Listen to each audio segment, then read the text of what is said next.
Welcome to the Happy Mindset. Today's episode is episode number 67, and today's episode title is called A Magic Mind.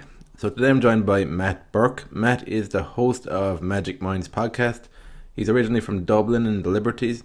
Today he talks about some of his own journey, what he's went through, what's helped him, how he discovered the love of learning after failing his leaving cert, and what he's up to in the world today. So he helps people in a hospital as well with acquired brain injury. On his podcast, the intention is to share stories that have the power to inspire people.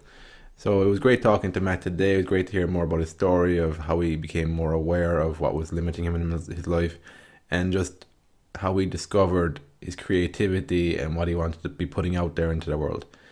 So I hope you enjoyed today's episode. Thanks again for listening, and speak soon. Oh, so thanks for joining us today, Matt. Absolutely pleasure. It's great to connect with you. It really has, even the conversations we've been having off camera and the last time we talked, I'm sure it's going to be a fascinating conversation. Yeah, me too. I've been enjoying them too, man. So my first question for you is, who are you, Matt, and what are you doing in the world today? Oh, who am I? That is a fascinating question. Who am I? I don't know. I'm just this, at the moment, just this being, just spiritual being floating around. I think I'm trying to find or explore who I am. But at the moment, I work out in the National Rehabilitation Hospital. I work on a brain injury program. We deliver cognitive rehabilitation for adults that have had acquired brain injury, TBIs, ABIs, and are looking to integrate back into the community or integrate back into work or family life, after such a traumatic brain injury, and that's what I'm doing at the moment. I'm host of the Magic Minds podcast, Stories That Have the Power to Inspire. So I interview some patients, I interview doctors, consultants from the hospital, any kind of story that has the power to inspire.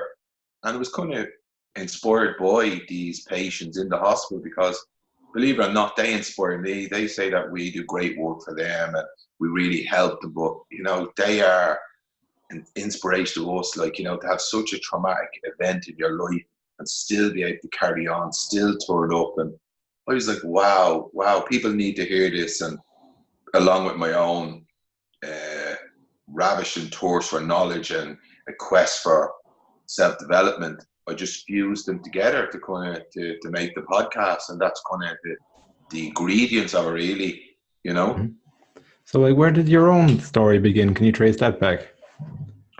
As in, what do you mean by that? So, right now, you're working with people who've got acquired brain injury, and you've also got a podcast where you're sharing stories. Do you know where the thread started from all that? So, look, it was never meant to be like this. This was never my great plan. I've had other plans to do other things. I've always had this plan, but this was never in my plan to work in the hospital, to have a podcast, to be sitting in front of you with a video camera in front of me, blogging or podcasting. It was never. I left school at 16 after having a failed leaving cert. The system told me I was a failure, so I only went to the building trade, and so I kind of done that for a long time, in and out of that. And then I worked as a butcher for 7 years, and it was always kind of manual stuff because I never believed that I had an education. I always felt like that I was thick, I was stupid. Once you fail the leaving cert in Ireland, your class is dumb. Not just that, I've had childhood trauma and all that, so that kind of gave me a perception of I'm not good enough. So we can't blame the educational system on that. So it was only then in 2007 when the boom came to a close. We had the Celtic Tiger, or the septic tiger as they like to call it, came crashing down, and I was on the labour. I was doing some door work, and a guy at the employment centre, said to me, look, the labour, I got sent a letter of employment. I had to go up there, this labour sent me a letter, so you got to go to your employment centre. He says, these are one of these letters. They said, they're going to hound you. You need to do something. I said, what will I do, and he was like, well, do a course, an inch course, you're into training. He said, do a personal training course. And I was like, what do you need for that? He was like, well, you're leaving, sir, you're leaving. I was like, shamelessly, oh, yeah, I have it. And he rang me then an hour later. He says, I checked your results. He says, you failed it. I was like, yeah, I know. I says, oh, Jesus. I said, I didn't want to talk about it. I was embarrassed. And he said, just tell me the truth. And it was just from there, got onto the course, and it went really well. I started to brush aside the insecurities I had about my education, because I was getting passes and I was getting distinctions and all this. Now you're only like small modules, communication, all that. And then that just kind of led me on then.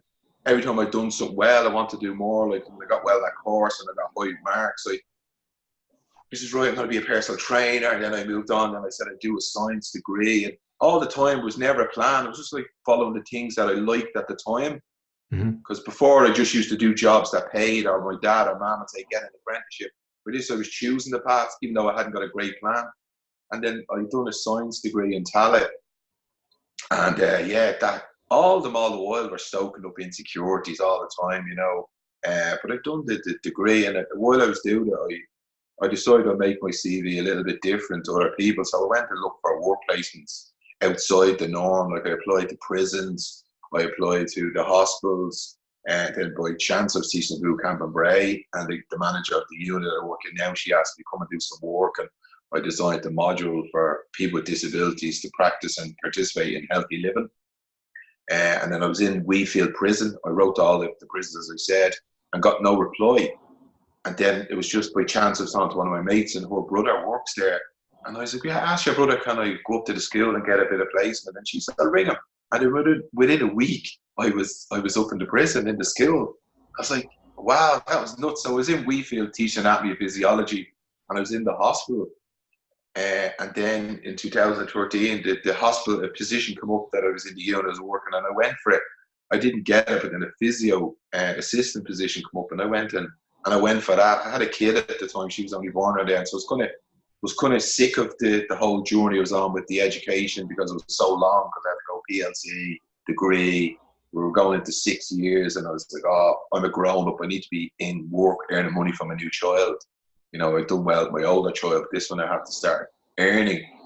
And then I just went to the hospital, and then it wasn't planned. And now, like, it has changed my life, to say the least, being in the hospital, because, working with vulnerable people. And it was around that time, 2014, I started exploring the troubles I was having with my mental health. I never knew what they were. But it's when working in the hospital, I heard these languages. And when I was working, or when I was doing my degree, you hear all this language that was alien to me before when I was in the building trade. Never knew what anxiety was. I used to think, I'm a worrier. But I never thought of me as an anxious person or depressed person, or, I always had this front up that I drank and I partied, so I didn't have I didn't have a time to talk about my mental health or downturns. I used to just, if I was feeling down, I'd go for a pint, and I just, and that's how we ended up in the hospital. Yeah, it was crazy, but yeah, it was brilliant. That's an interesting point. So once you gathered some language, what started changing in your life then, when you were able to actually start having words, to start understanding yourself better? What started changing your life from that? I just knew that then there was something wrong. The mental health stuff came to a head in 2012 when a few different things came together. And I absolutely had a meltdown. One was I was working on the door and I hadn't got a license. I didn't apply for something. My mother had been trying to, I was always trying to fiddle systems. It was another, I was always trying to come up with a quick book plan. So that didn't obviously work. I had pups in England, 7 bulldog pups, and the bulldog club in Ireland wouldn't give me papers for them. So they were over there, and I owed thousands out. I couldn't figure, and then I had trouble with a girlfriend who's gone out at the time. And blah, blah. So although they weren't the cause of my mental health, they brought it to a head kind of thing. I was having a meltdown. I went to the doctor and went on antidepressants, and and obviously I knew what I was suffering then. It was anxiety and depression, and then that kind of, and I started engaging in counselling and going regular in and out kind of. I thought I was going for 6 weeks or 5 weeks, and I'd be fixed. We're into 2019 now, and I still actively engage. This time it's of my own free will. I love to go because it's beneficial to me as a human and me as a professional, that it's personal training for my mind. So it was a combination of learning what was going on for me and identifying as something that I might have a problem with, that really got me into it then and took me on that journey. It was possibly one of the most difficult journeys that I've ever had, because you've done a lot of it, some sober, some not sober, but it's only in the latter years of now that I've really got the most bang for buck out of it, that I've been the most conscious, I've been the most consistent with all the practices that I was trying to aspire to back then. But like as you know, Dennis, it's a process, it's a long journey, and you can't expect to be doing what you do now back then. You have to learn and grow through it. You have to go through it is one of the big points. So like, do you remember when it started becoming a positive thing in your life, like understanding yourself? Because I guess starting off, you were looking at your problems like depression, anxiety, all that feelings. Do you remember when it started shifting towards something that like understanding yourself leads to a more self-actualized life? Oh yeah, absolutely. Like when I went to the counselor and I'd be saying I was thinking this and I was thinking that and this happened to me, and she'd ask me questions and it'd start linking to some of the stuff that I was thinking, linking back to my past. The negative feelings that I had for myself were linking to what has happened to me. And I was like, oh, so it wasn't me. It's not my fault. But that's not blaming anyone else. It was like, fuck, it's not actually me. I didn't cause that. This has been caused by a trauma that happened to me. And we're like, she didn't say it was like a light bulb out for me. When I went in feeling and doing certain things, when I broke up with girls, I'd feel rotten that I hurt them and made them cry, and I go in, I'd feel awful about it. But all the time I was running away from them because I didn't run away from the trouble that I had. It was all this crazy shit, all the stuff that I was thinking and feeling and doing.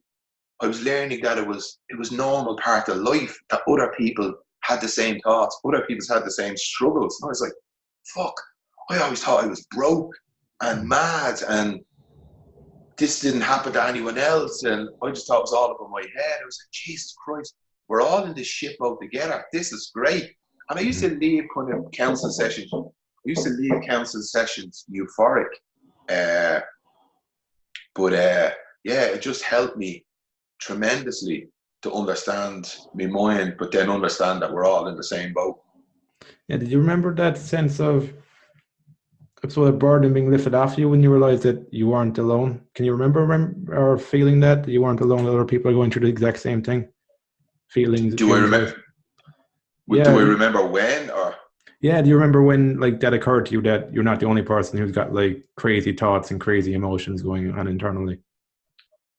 Yeah, like the 2012, 13, 14. Yeah, I did. There were flashing moments. Like I'd get like light bulb moments within a counseling session, but they'd go away and I'd go back to old behaviors, old I'd go back to old stinking thinking, spiral thinking, all that kind of stuff.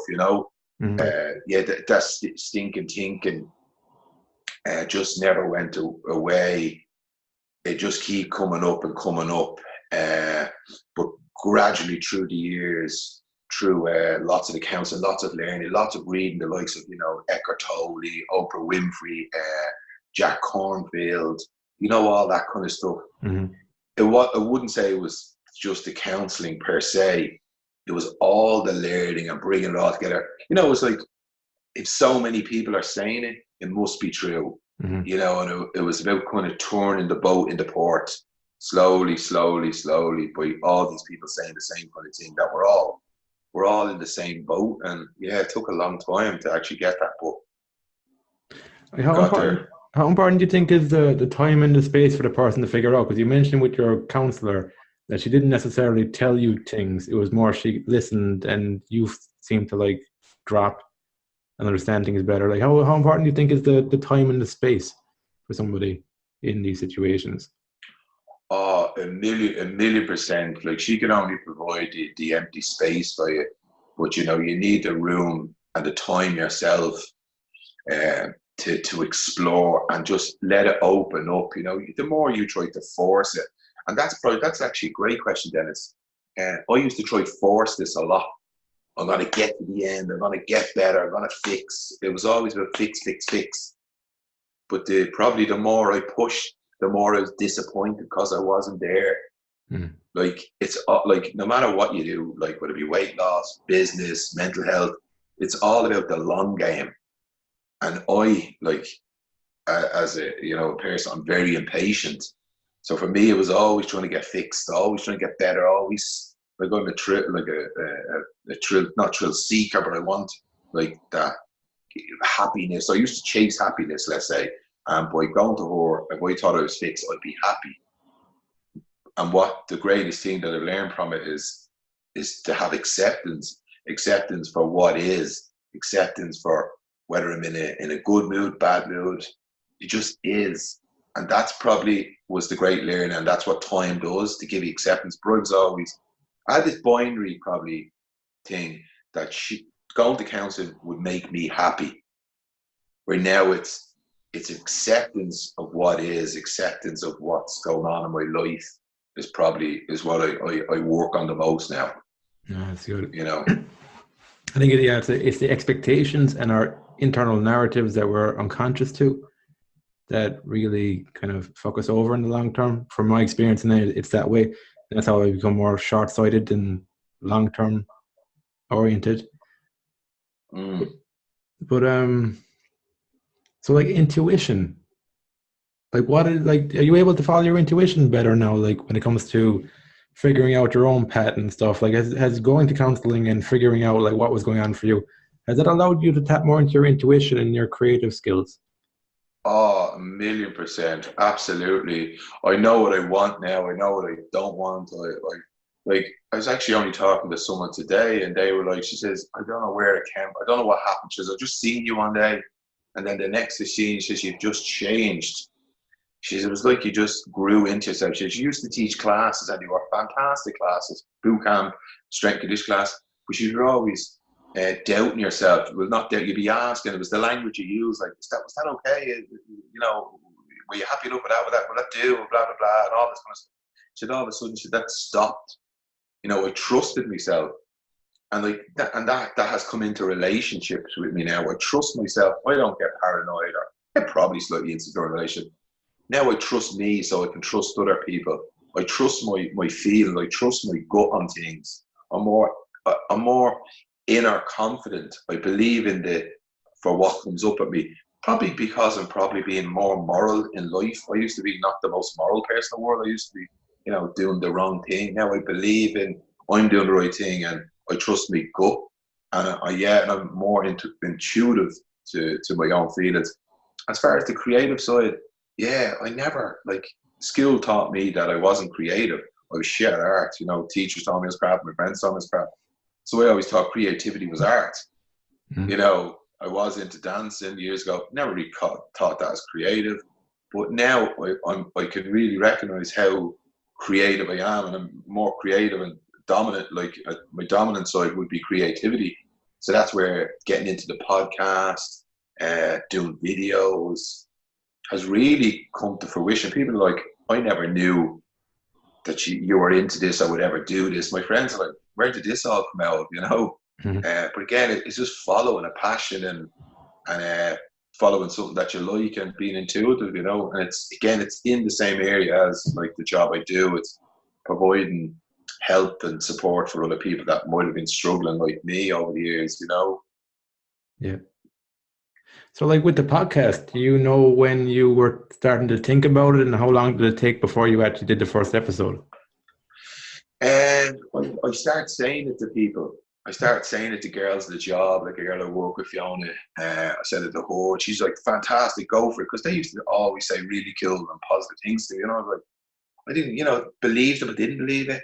And then I said it to a girlfriend of mine I was going out with, and she was like, yeah, go for it. But she wasn't sure about the name, you know. But then I just said, you know what, I'm just going to go for it. And I'd say it took me about 2 months to have my first interview done, because I'm quite quick. When I say I'm going to do something, I make my mind up, I just go for it. And but the same thing as I always do, I just go jumping in. Like when you buy a box out of IKEA, you just start putting it together without reading the instructions. I bought a microphone, and I was like, you don't even have a laptop, where are you going to put this down? I was like, oh, I never thought of that one. So I had it all recorded on the Zoom H1. I was like, I need a laptop for this. And I didn't have it at the time. And yeah, so then I done an interview with a patient, and Frankie Gaffney, and then I was like, where do podcasts go? Mm-hmm. And this fellow was like, the guy asked me to go on and talk about it's called Scrap Chat, and he asked about brain injury and combat sports. So I was saying, look, lads, I've done these 2 interviews and I don't know where they go. They were like, what do you mean I don't know where they go? I said, do you go up in the air, or where do you go on a computer and on a file or something? They were like, do you go on iTunes? Do you not know about this? And I was like, no. I didn't ever think of that. I just want to do the interviews. Mm-hmm. And then it just snowballed. I bought myself a laptop and they set me up on the podcast. They done iTunes for me and they put me on and I joined Anchor. And they said, you need artwork. Have you got artwork? And I was like, artwork for what? And he says, you need artwork. And I said, I'll draw a picture. And one of the lads goes, I'll draw you a picture. I drew a half a face and a half a brain. And I took a picture on my phone. I went, there you go, have artwork. And they went, are you seriously going to put that fucking thing up? And I went, yeah. And they went, you're mad. I said, I know. I said, but what will happen then is I will be embarrassed that this is a boil of shite and I want to fix it.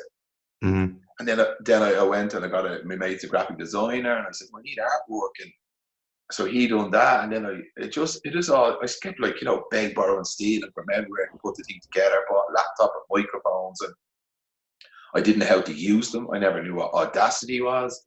Never, like when I was in college, I didn't know what a 2 over a 2 was. I was sitting beside someone going, what's that 2 over the 2? And they were like, that's the power of. I was like, I didn't know that. And they were like, where have you been? So sometimes. Were you always like that, as in like you weren't embarrassed to ask questions that some people would be embarrassed about and it stops them from ever doing anything because they're just embarrassed about not knowing stuff? Were you always like that, or did you learn that? I know, I think I was always like that. Yeah. I was always like a cheeky, ballsy little kid. It was the joys of being a little fat kid with red hair. So you either had to be good at fighting or you had to be quick with your mouth. And I was quick with my mouth. I wasn't much of a fighter. I used to be, as I got older, I used to pretend I was. I went to the gym and I put on a lot of weight. I put on muscle. So I looked big and I looked tough. But even when I done door work, Dennis, that was the greatest scam ever. Like, because I wasn't tough. I was shitting most of the time. I used to pretend, oh, I'm hard, I'm tough. I didn't talk hard or anything like that. But I'd show presence. But that was, again, another insecurity coming out. So yeah, like then I guess you wouldn't have had the language to understand what was going on for you, that insecurity was driving you there. Million percent. Do you think the language is the key part there? Because like in my own experience too, it's like if you don't have the words, you don't have awareness, and you don't know really what's going on. Yeah, like I was riddled with insecurities about things that were said to me as a kid, like my childhood trauma, like as I was sexually abused as a kid. Like bad things were said to me as a kid, like horrible things like, oh, you're a lazy little fucker, or you're dirty, or something. So that stayed with me, and I was always very insecure. But on the surface, I was trying everything to prove that I wasn't, and I didn't have the language around it. I wasn't very confident, but my persona was that I was confident and I have everything sorted, and I was a wheeler and dealer. And we're inside, I was this fickle.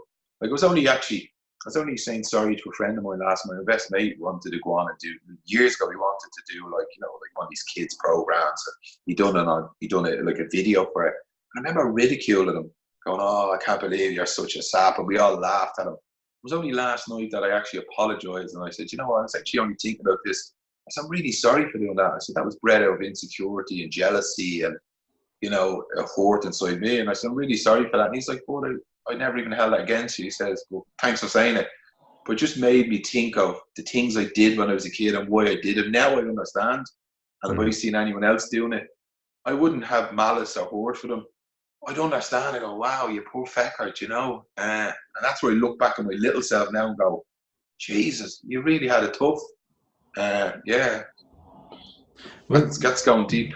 Yeah, but like looking back in yourself, and you did things that now you can see in hindsight were driven by insecurities. Was it easy for you to kind of go, okay, that guy didn't know any better? Was that an easy thing for you to kind of just go, yeah? So what I do now is I look like from a helicopter view and look at me as a kid, look at me growing up and going, I think decisions you're making there or you did make there were based on stuff. You can't say it was exactly because of that, but it is a contributing factor to it. And if I was a third party looking at this, I would say, well, that kid had a lot going on from, he didn't obviously, a lot of the decisions weren't made conscious. Now, I'm not making excuses. We all have to be responsible for our actions. I'm saying I didn't do anything bad, but I did look and go, you know what? If life was different for you, you probably wouldn't make those mistakes, and I treated myself, I forgive myself, and I treat myself like it was someone else. And when I think those things happen because of the trauma, because of, like, I didn't trust anyone because I got hurt before. So that's going to play out in relationships. Projecting. There's all this kind of insecurity. Like, even now, I find having difficult conversations with someone because I don't want to hurt them and I don't want to get hurt. And it's all this protection mechanism, but I'm very aware of it and I watch it, and I don't let it affect my relationships as much now. It still catches me, as you know. Well, my past, I was only talking to someone today about this, my past was difficult, but I am glad of it because of the person I am today. I'm a better person probably for it. I could have stayed unconscious for years and not done anything about it, but I am conscious now, and hopefully I won't ever make those kind of mistakes again. That's good. What education? Like, what are your thoughts on education now? Because you've gone through the system, you failed your Leaving Cert, and then you went down and developed. You seem to have developed a really healthy relationship with learning now. And like what you're describing with the podcast is what I feel is real learning. It's like you learn as you go through doing. So, what are your thoughts around education today? Right. So I don't have a knowledge of what the educational system is for schools. If we go that route, it didn't work for me. As you know and I know, we're all anatomically different. So, some people are, left side, right side dominant. Some people are creative. Some people are logical, methodical. Some people like artsy. So the school system doesn't suit that. It's a one shoe fits all. It's a cookie cutter. So that didn't fit me, and back then, you were successful only if you went to college and done a degree and got like a professional job, like an accountant or an architect, or you're a doctor. If not, you went and became a plumber or sweep the streets. You're a dumbass, you'd sweep the streets. They were the options. So that didn't work back then. I don't know what it's like now. So straight away, you're set up for a failure. So you're going to close your mind off to education. But because I went back and I realized that college wasn't like that, secondary school would have been like that, but college wasn't, and it was delivered in a certain way, and it wasn't as much exam at the end of the year. It was different, and you can kind of explore what you wanted to do. It made me banish my childhood insecurities about education. I still think that needs to be addressed and looked at, and it probably is. I think it is more, suited to kids a little bit more. I'm sure they can't change the system that much, and there's a lot more project work and continuous assessments, and that suits because that's reflective of the working world. But as far as the education, going back to college, like the PLC course and the degree, that really opened my mind that I was actually okay to learn, and I could take stuff in, and I was problem solving. And now I'm just hungry for knowledge, but not formal education. I want to choose the education I want to learn. Like, I consider listening to your podcast extremely educational. Like, if someone said to me they were smart and if they got this degree, but if someone said to me they sit and listen to podcasts and they self-direct learn, and I would value that just as much. It's not just about the formal certificate, although you need that to get a job. I value like sitting down and listening to the likes of a previous guest you had on, Brian Penny, or going over to Aidan McCullen's podcast, Listen to Innovation. Like, some of that stuff as a human being and learning the skills, like, he covers stuff like unconscious bias, like all that's like so beneficial to me in my job, transaction analysis, I've listened to loads of stuff like that, and I've interviewed psychologists. Like, these are things that I've never learned in college that I apply to my job daily. Like, when I do presentations or when I'm talking to trainees in the hospital, I use these little tools I picked up along the way and listen to educational podcasts or books I read on nutrition or functional health. I listen to Chris Kresser, and I apply that to my own health based on my science background. To me, that kind of education is vital. Or I probably wouldn't have seen that back in the day as educational. Like, oh, that's just you watching documentaries and blah, blah, blah. You know, that would have been, you're just pigging out on Netflix then. Now I'm like a sponge, and like I go to when I come off antidepressants, you know, I looked at lots of stuff that I could use to help me come off them and blah, blah, blah, like all these things, HTP and melatonin. And my doctor was like, yeah, that sounds great. Like I had a problem with my B12, I wasn't absorbing, and I researched loads on B12, and I reckon I had a problem with methylation. And I went back to him and I said to him, I think I might have a problem with this. And he was like, I think you might be right. And we problem solved together. Like, so that in itself is a kind of an education. But I have to take a doctor with an open mind to work with me. Yeah. But like, that's what I mean about education. The world, we're so lucky at the moment with knowledge. You know, people say social media is bad and the internet's bad. I don't know. I have a different opinion on that as well, you know.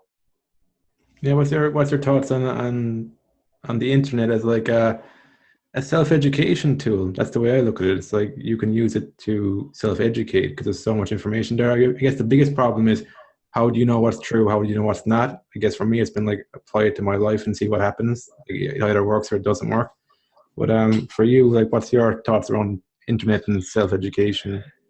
Oh, I definitely do. You know, again, it's back to what we just talked about earlier about using your intuition, isn't it? Like, and it's about using yourself as your own guinea pig. Like, you go to a doctor. The doctor's a general practitioner. He doesn't specialize in anything, and he'll generally ask you for your symptoms, and then he'll prescribe you something. But if you were to ask yourself the questions and then looked into the problem yourself, and you know, it depends on how far you want to go in it. Like, I trust doctors and but I do trust people as well, and I trust myself to make decisions. And I always believe there should be a collaboration.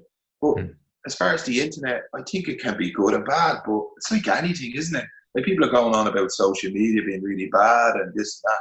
Again, it can be bad. If a kid doesn't have the grounding and the parenting and all that kind of stuff, he might not use social media in a negative way. You know, people go, no, everyone's on their phones, their head is down. If you look at pictures over the years, people are on the buses with papers in front of them, smoking. You know, now people are on their phone, and people give out, like, there's people in work, or well, not my work, but people in work talk about, you know, oh, people on their phones, you know, that there's no communicating. These same people, when they don't have their phone in their hands, probably won't say hello to you when you walk down the road. Do you know what I mean? And they talk about people being antisocial. It's kind of like the confirmation bias. It's like you'll confirm what you believe, so you'll just look for that without even knowing it a lot of the time. So it's yeah, like they're saying, like it's ruining, but we're in it. People are living longer. Like, people said, oh, it was great years ago. Fucking people died younger years ago. Like, there was rampant diseases. It's evolution. It's not changing that much.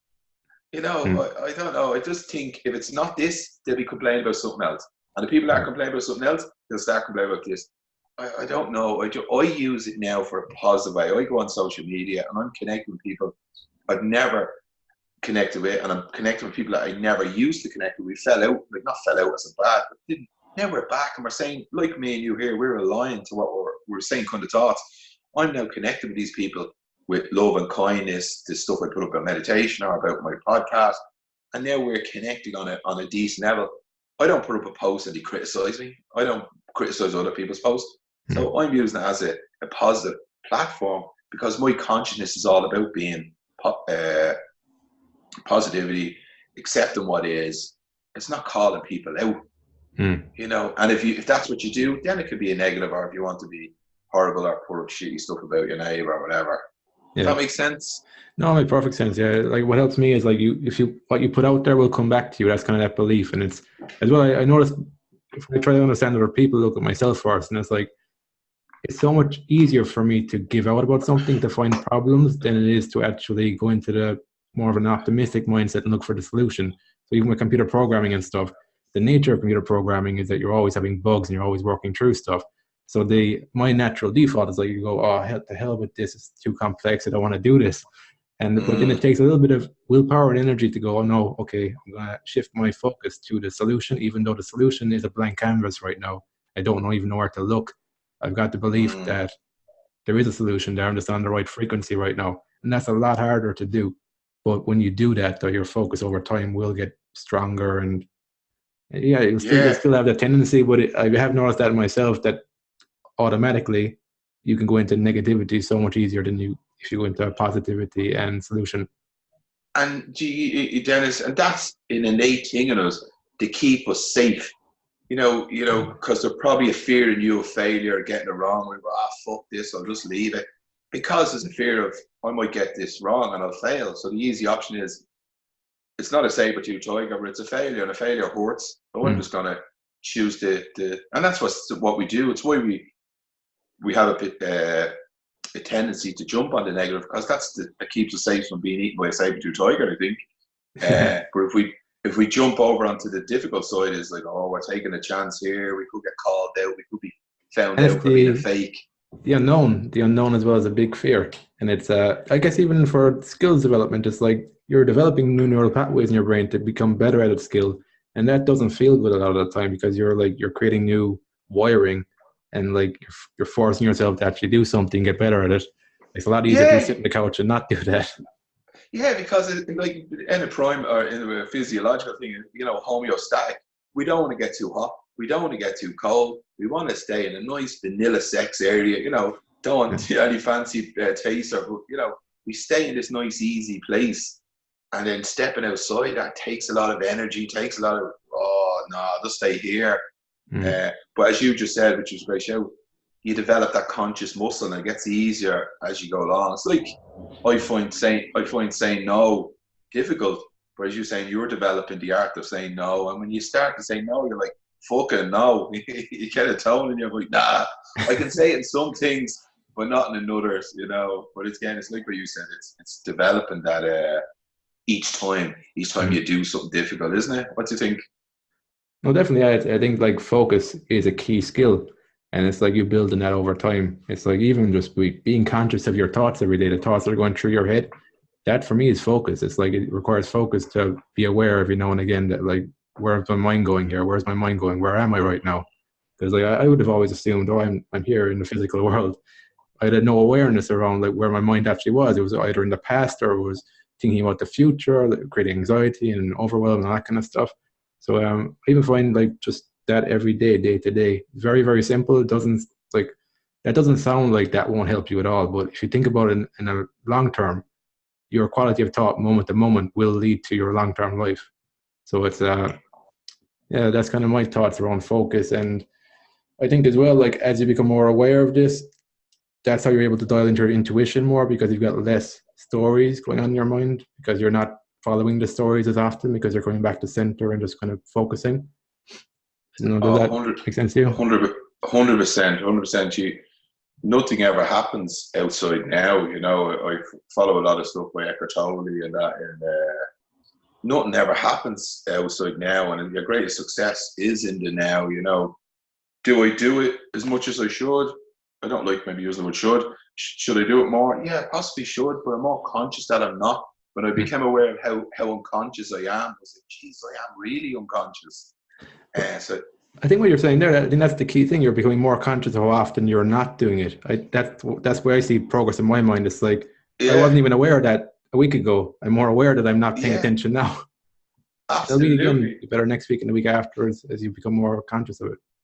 Yeah, it's like when I went to the counselling and I started, doing all that kind of stuff. So I wish I was ignorant again, because it felt like I was getting hurt more. It was like more stuff was hurting me and more stuff. I was like, I wish I didn't know about this. And I'm like, I wish I didn't know about this consciousness, because now I realise I'm not very conscious, but I'm actually more conscious than I used to be. So Jesus, how unconscious was I? I was probably anaesthetized a couple of years ago. And even with like skills development as well, it's like starting off, for example, computer programming, you're going to know nothing, and it's like you feel really like, oh, I wish I didn't start this at all. But you're a lot better off than the person who doesn't know anything at all about technology and thinks it's like a magic box and it's like fairies and stuff. So it's like it's that's the way I look at it too. Like anything worth doing is difficult to start off with. It never gets really easy, but it does get more fulfilling. And you're like, I'm on the right path here. It's that sense of I'm on the right path here, even though it's difficult. It's a good path to be taking. I think that's a great shout what you said there about the magical box. That's like me in technology. Like you saying to me Zoom, like when you sent me this app, I was like, oh man, what am I going to do? I'm going to do it. Like, will the phone blow up? What do I do? Is there like, I do always think that you now have some mystical power when it comes to computers and technology. Like even the guy that does Kevin, he's the technical support on the podcast. He does the stuff, and when things are wrong, like he just presses one button and they're just all fixed. Like, how did that happen? Like, oh, I thought you were going to just do this great big fucking autopsy on it, and he's like, no, just press that button. Yeah. Why did? But then again, just barriers come up for me. Like, my ears close. I don't want to hear it. Like, when we start talking about emotions and feelings and love and bed knobs and broomsticks, I'm grand. Yeah. But when you start saying to me computers and programs, I'm like, oh, Glaze purple over. monkey dishwasher. Yeah, purple monkey dishwasher. Again, I think it's the language. Again, it's like sometimes some words will come up and like you immediately glaze over because you're like, oh, it's not for me. It's like a subconscious thing. But with computers as well, I can remember 3 years ago, the one thing stopping me from getting better at computers was my fear that whatever I do, if I look at it into it, I'll break it. I'll break it and it'll never come back. And now, like, because I have so much experience, I had 3 years working with computers, fixing them, I realized there's very few things you'll do that will be a catastrophe that you can't roll it back, because I have that understanding now. And like, now I look at the computer, I look at programming and stuff, and I'm like, it's not the end of the world if something goes wrong. There are backups, and there's like, you can roll it back. But I didn't know that to begin with, and so I'd never venture in there because of my fear of I will break the whole thing because I'm an idiot. So it's a funny thing. But once you start 100%. overcoming that, though, you'll start seeing the opportunities and pathways you can take. Yeah, I was the same. Computers to me, I just feel like I'm going to break it or it will never work again. And even when I'm doing an interview, I always think that, oh, this is not going to work. Something's going to happen. I won't know how to fix it. I try to keep everything on the same setting. I used to take pictures of it so I know what it looked like before I set up, and something always goes wrong anyway. But you know what, Dennis? I don't care if I'm mid-flow through an interview and the thing doesn't work or something like that. I shrug my shoulders and go, I'm sorry about that. It's not my fault. Before I just taken it on board and think it was me, and I'm they'll be criticising me that I don't know what I'm doing. Now I don't really care. I do care that I waste their time, probably, but that bit I do. But as far as the thing going wrong, things go wrong. It's just shit happens. Yeah, accepting what is. Yeah, it can be difficult. Yeah, but that's it. Yeah. Now, in saying that, I could blow next week. This could happen, and it'll be meltdown. I don't say my thoughts and security around certain things is not permanent. As I do say, you might be cool now, but tomorrow you might have a meltdown, and accept that as well. Yeah, it's grateful. I suppose it's grateful to have any bit of awareness, because I can remember times when I guess you can see the contrast over time as your awareness builds. You can be grateful for any bit of awareness you have because you realize the mental suffering that goes on that was just not necessary over time. You know. Yeah, 100%. Do you have any final message before we leave it today? What final message would I have? What final message? Oh, look, what I do always say to people, and I bang on this drumstick, leadership, looking after other people, it starts within you, anything that you want in life, love, connection, acceptance, empathy, compassion, it all starts with you. And I would say I'd urge people to do that. Start looking inward, start turning around, looking at yourself, forgiving yourself, practicing empathy for yourself, in service of the rest of the world. I found when I started forgiving myself for the things that have happened that I did, that then I become a better person. I became less judgmental. I became less difficult of a person. I became more at ease. And I can really see that now. Again, I'm really conscious of it. When I am not connected to myself, when I'm having a bad day or I'm feeling anxious or depressed or something, I can see how unconnected I am with my family, my job. I'll be craving attention. I will just feel it's this kind of draw to external stuff. But when I'm in a happy place and a loving place for myself and all is well, I don't feel any of those things. I don't look for attachments. I don't look for connection because I'm connected to myself. Does that make sense? Mm-hmm. So what I just say to people is to try start practice that, or even just become conscious of it. People think when I say that, they go, I have to go off and start doing things. I need to start doing this. What I'd say to someone is to watch it. Like what you were saying, watch your thoughts. Watch when things happen in your life. What way do you react to them? watch it like you're watching somebody else. When you're in, and I would say to do it in a non-threatening environment, you know, like if it's somebody that's not so difficult with you, watch the way you respond to things, become the watcher of how you interact with people. And that will kind of point you back to what you're, you know, like when you're sending the text, ask yourself, why am I sending this text? What's my intention? Then you start asking yourself difficult questions. What's my intention? Why am I doing this? Am I just being a prick? Am I craving attention? Am I looking just to have the jiggy? Or am I starting trouble? Am I being a drama queen? And then you start to realize and understand you. So that's probably my message, what I always say to people. And then you just become a better person in the world. Maybe I'm wrong, maybe I'm right, but that's just what has served me, Dennis. And I like that. So I'm kind of banging on that drum. No, I like that. It's very practical what you said there about sending a text message. What's my intention? That's where it can start. Like, it's not anything magical. It's very simple and ordinary. Ask yourself the difficult questions. Like, ask yourself, why am I doing this? Why am I saying this? Why did I say that to that person? You know, often I've said something in the job and I went out and I said to myself, why did I say that?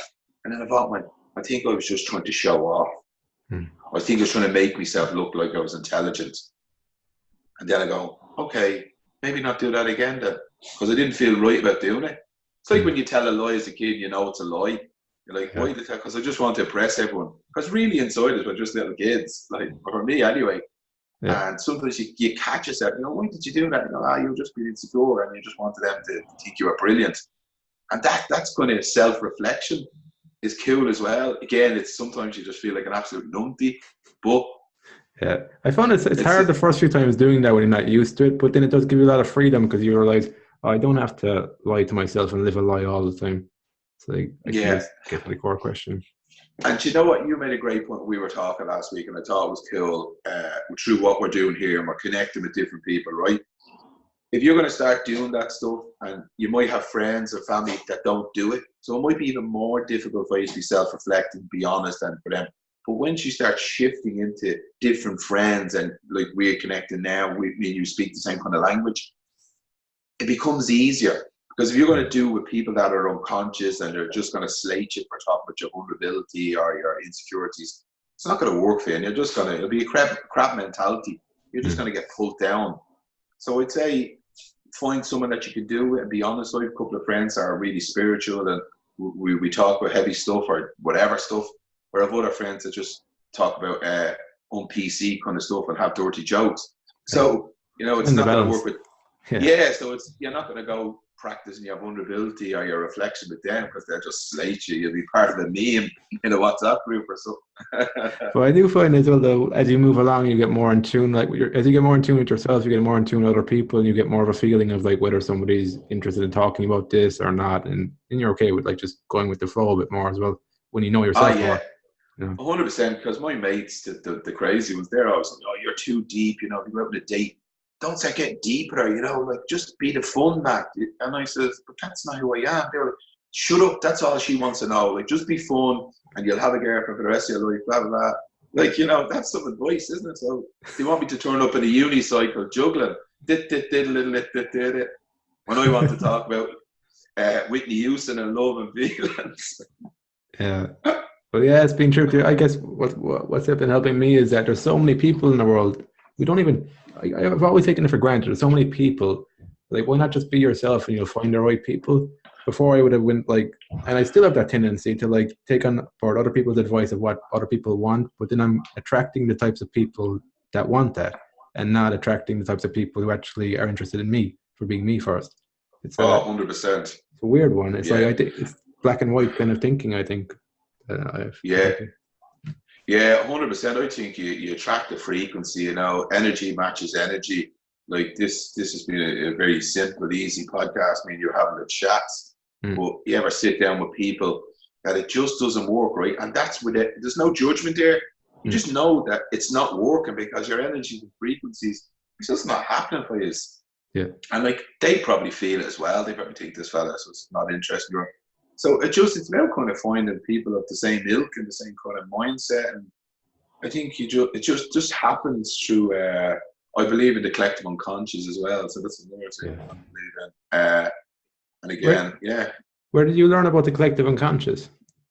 I just listen to like different podcasts. I work with lots of psychologists and I work, Yeah. psychiatrists, and will they be working? I'll be picking their brain, ask them all these questions, the id and the ego and the super ego. I said, what do you think it is? And it doesn't dictate how I do things, but I just love the knowledge of it. Just like I love fitness and sport, I just love talking about it all. But I believe I'm a believer probably of the collective unconscious. I think that, like when I decided one time that I was going to start doing podcasts, I got a phone call 2 days later, a day later, saying, "Will you come on the podcast and talk about something?" How did that come up? Synchronicity. Like, I could get somebody ringing. Yeah, then I was talking to someone about I'd love to do some radio work or MC, and then I got asked to join the radio station at the job, and I was asked to MC at a gig in my job. I MC'd at the ball, and we had a Valentine's ball. And I was like, how did that happen? Like, so, people say, oh, it's just probably an accident or a happy accident. Excuse me. I don't know. I just believe that I get slagged off by my mates, if you think that I think there's a magical power going on. I don't know. I just think there's more going on than we think. I don't know what it is, but it's... Yeah, no, the world's bigger than us, and it's a lot more complex than us. And I think being creative and follow your intuition does require an element of faith. That, like, there's something bigger than you. Like, the world is bigger than you, and it's like follow that path. I think so. It's that. Yeah, I used to think.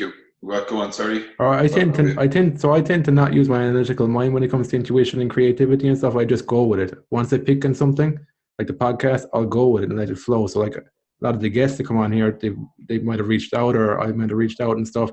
It's been a flow. But like when it comes to technical skills, like a foreign language or computer programming, that's when I use my analytical mind and break stuff down. It's very tangible, very real world. But like I kind of use different aspects of my mind for different things. So either intuition and creativity, that's more of like just being aware, paying more attention. That serves me well there. And then with the technical skills, it's more like, how do I break this down into its simplest format so I can start like making progress with it? Yeah, it is. In regards to percentages, what kind of percentage would you think that you are more analytical or more creative? The way you say left or right side dominant. Where do you think you lie in that? Because you're interested, you're into computer programming, but you're very creative and you're very kind of into the language of self-development. So I think, like, I don't think computer programming and like computers and stuff come naturally to me. It's something that I've worked hard at. I think I think creativity actually came more naturally to me. It's just, I felt like through the education system, I had to adapt more to my analytical mind. And I felt going through it, I lost touch with my creativity and that aspect of myself. And I got very caught up in my analytical mind, and it caused a lot of psychological problems for me down the line that I wasn't aware of all that time. So I would say that like I've worked hard to develop my mind analytically. But what also helped is that I opened my mind to different ways of learning. So like the mental models, 80-20 principles, all that kind of stuff. If I'd never opened my mind to that stuff, I wouldn't learn as quick as I can today. And then the other part of it is that if I wasn't open to like just learning lessons from life and stuff, again, I wouldn't have the humility to kind of go, I'm wrong here, or this is the wrong path, or I wouldn't be trying to tune in to the right path. So it's, yeah, I don't know, does that answer your question? That's kind of how I see it at the moment. Yeah, maybe I was just trying to be definitive with it, what side, but no, it's a hard one. It's a hard one. I think a lot of it stems from your belief. So I had the belief that I'm not a computer guy, and as long as I held that belief, I was never curious about it. I had that fear about I'm going to break it, so I never learned about computers. But once I challenged that belief, I was like, why can't I be good at computer programming? Why can't I be good at computers? And I allowed myself to get curious about it. Then things changed. It was the same thing with psychosis as well. When that happened to me, I got curious about it. That was the first time I remember really researching something with a passion. So I researched about psychosis, mental illness, everything I got my hands on, and to understand. So the objective was to understand, even though it was a difficult time. The objective was always curiosity and understanding. And I felt that somewhere along the line, I'd let go of my curiosity, I'd let go of my creativity and imagination, and it was time to like just bring that into my education and learning again. Wow, yeah, Daniel, that's fantastic. Yeah, really interesting background. Thanks. Fascinating. Cheers. Well, yeah, I guess one my last question actually is, where did the name for your podcast come from, Magic Minds? Magic Minds. I don't know. Oh yeah, I do know actually. I do know. I was thinking, where did it? I like rhyming things. Magic Minds. I write poetry. I like rhyming poetry. I just find I actually was thinking one day, especially around the brain injury stuff, that Jesus, their minds are just magical, aren't they? Right. So back to like when I was telling people about the podcast, they're like magic minds, but it doesn't seem like their minds are magic. But in my head, like, this is magic. How do they do this? Right. It's like you had this product and the name doesn't kind of sell the product. That's what people are saying to me, like magic minds. But the story about brain injury, blah, blah, blah. I'm like, but I think they're fucking magic. I think this is amazing. How do they do what they do? That's like magic to me. And they were like, nah, don't get it. And I was like, it doesn't matter. I'm going with it. Because it just sounded good to me, magic minds. But yeah, I think it was bred out of the fact of what I taught when I taught people that achieve stuff. I thought, that's just magic. That's amazing. How do you do that?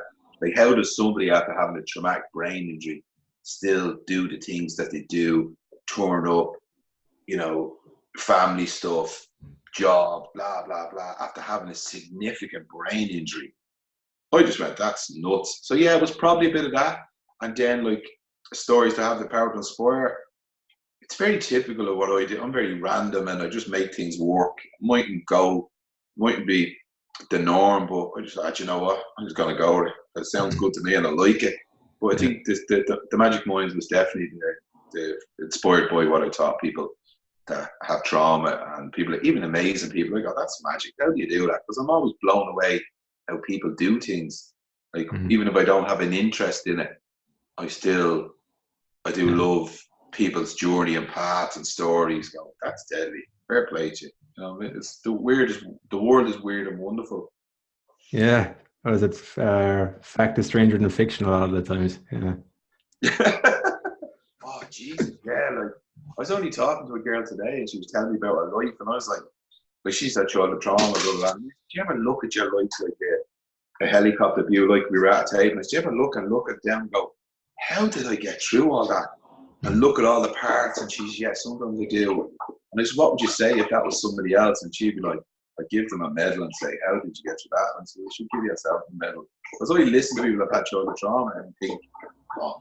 And then I also think to myself, I've done well for myself. Like, I believe that I'm hugely successful in life. I live in the flats and I don't have a lot of money, but to come through everything that I came through and all that, I think it's hugely successful. And we don't give ourselves pats on the back. Do you think you should only pat yourself on the back when you get a degree or you get a job or you get a contract on X Factor, blah, blah, blah?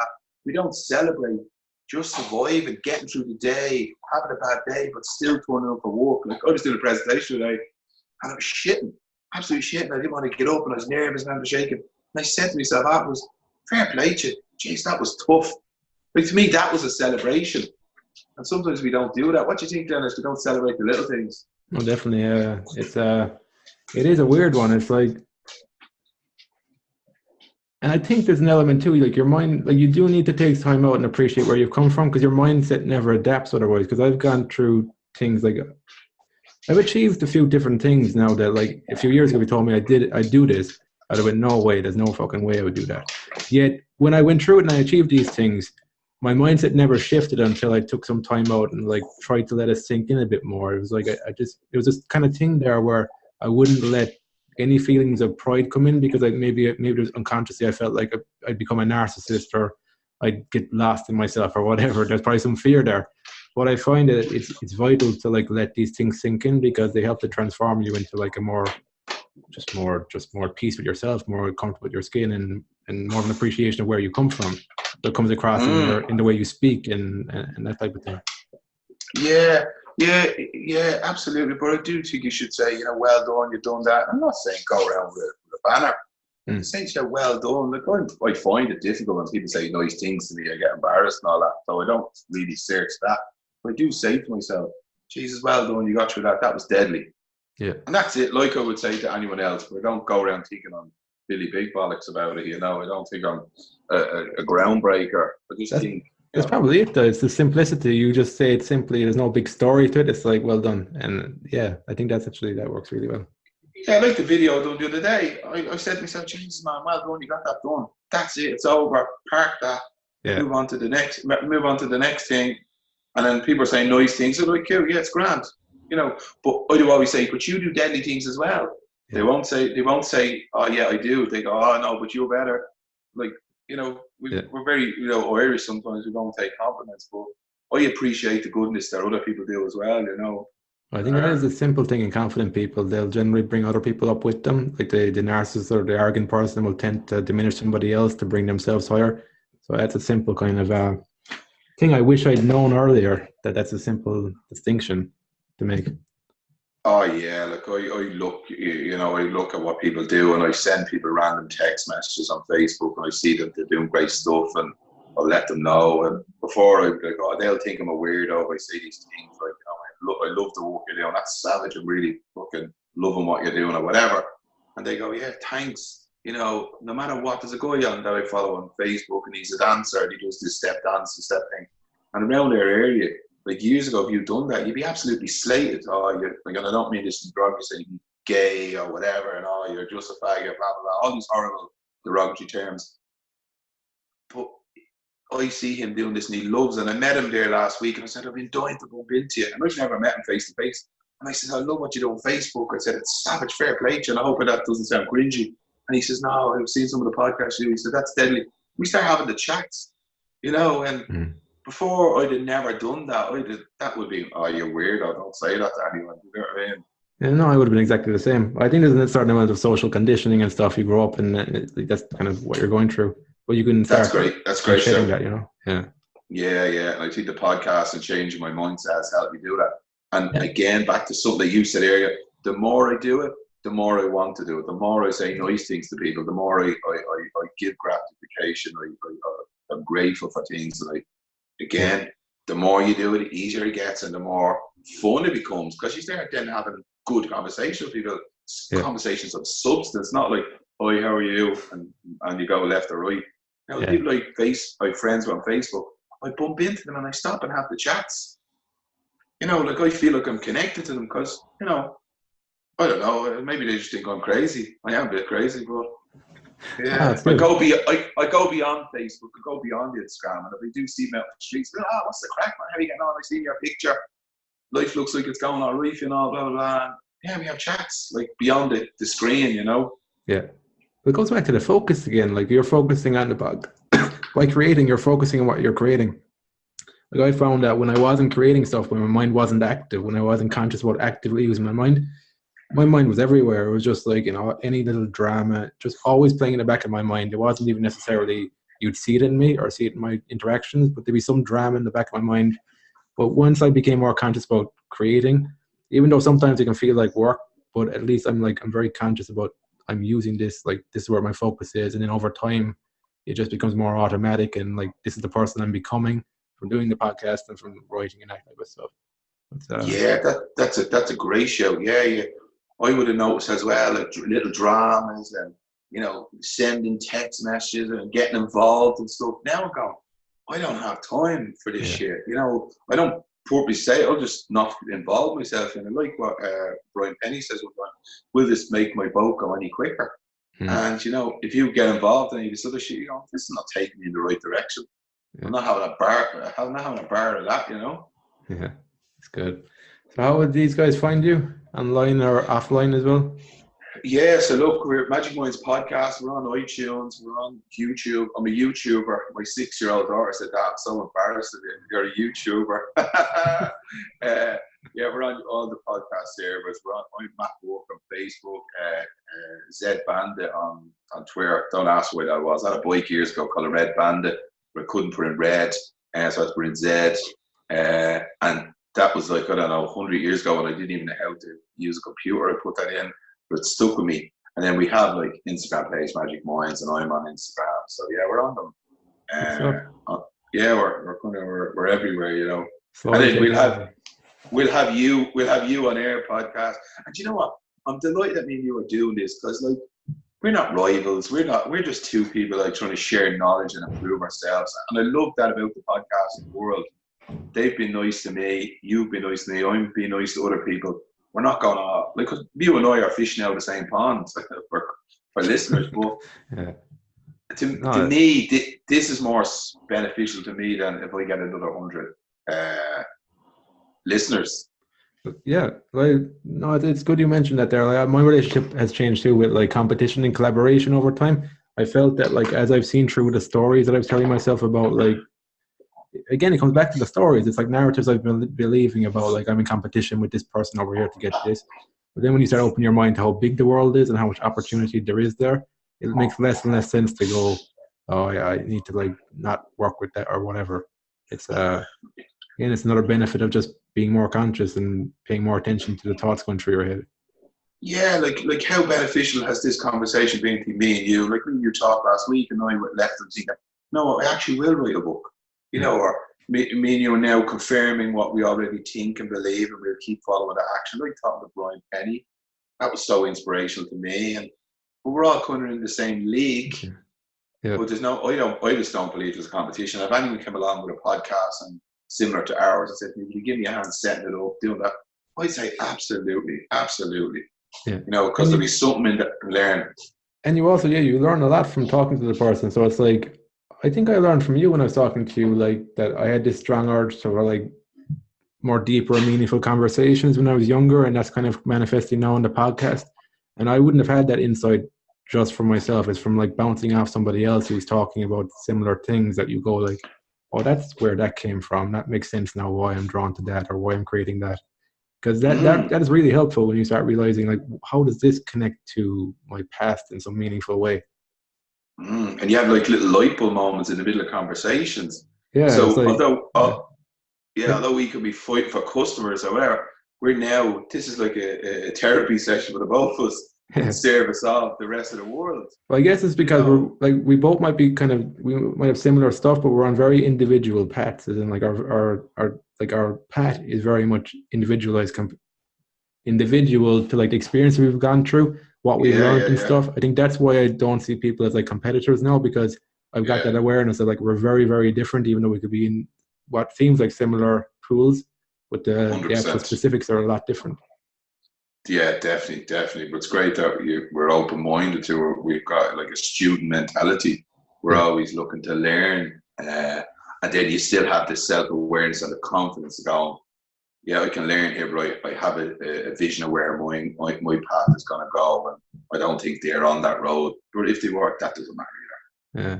Well, yeah, it's the open-mindedness actually, because it's like you're always learning something every day. I remember when I had more of a fixed mindset, I didn't realize like you can learn stuff every day. That's when I would have been more inclined to compete and like compare myself, because I thought that knowledge and education, I thought it was fixed and finite, rather than when I started opening my mind, I started realizing it's infinite. There's no end to it. So it doesn't make sense to compete as much then, because you're like, I'm always going to be learning something new and sharing 100%. 100%. And I know you used to close conversations now, and I learned this a couple of years ago on a course.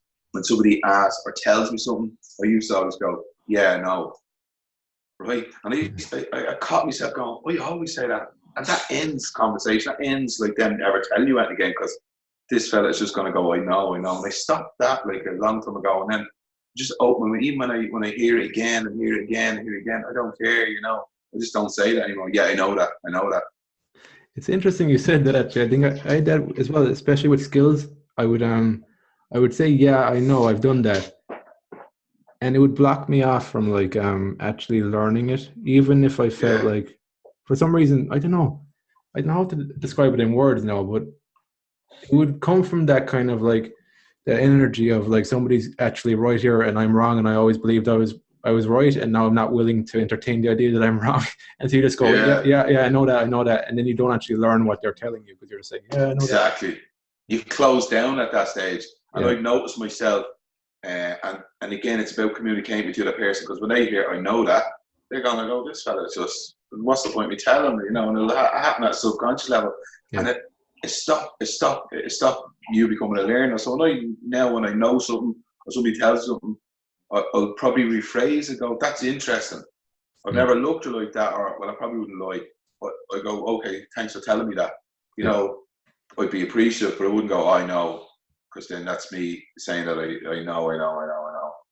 That's it. Yeah, it's appreciative because it's like, and again, it's like there's so many simple things that like I could have picked up as wrong, and because I picked up a very simple thing as wrong, I've like got flawed logic everywhere. So I think it helps to always be open to even the very simple things that like maybe I've overlooked something here. Like, and it makes life more interesting too, because it's like instead of saying I know that, like it's a very boring day when you're like saying that to people because you're not learning anything new.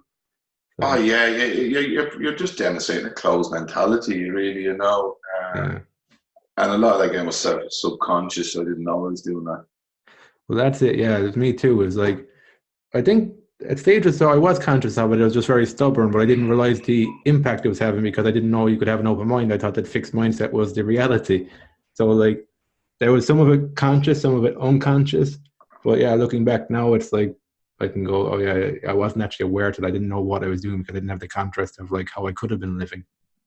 Yeah, it's fascinating, isn't it? When you go down a rabbit hole on it. I do, yeah.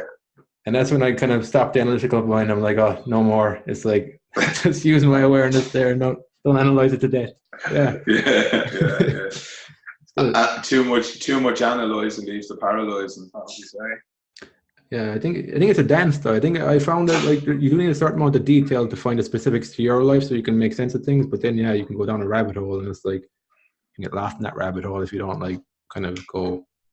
There's more to it than that. 100% is what Ken Doyle from the Bagatelle. I interviewed him a couple of weeks ago. He says it's a great thing to use. KISS, keep it simple, stupid. Simplicity is the highest form of sophistication. And that's what computer programming is all about too. It's like that's the acronym they use a lot. KISS and DROI. DROI is like don't repeat yourself. So it's like you're always trying to make it as simple as possible. The logic. Yeah, did you use that KISS and DROI? Yeah, KISS and DROI. Yeah, they're the two kind of overriding principles in computer programming. That's mad. I know nothing about computer programming, but I know KISS. Yeah. Now I know DROI, KISS, DROI, yeah. DROI, yeah. Cool. There you go. Great talking to you, Matt. And great hearing your story and great hearing like the stuff you've learned and how you've made your podcast become a reality and the stuff you're doing with brain injury and helping people. And yeah, it's been really inspirational hearing your story and like where you've come from and where you are today. Thanks again. Dennis, it was an absolute pleasure. Honored to chat with you, honored to connect with you.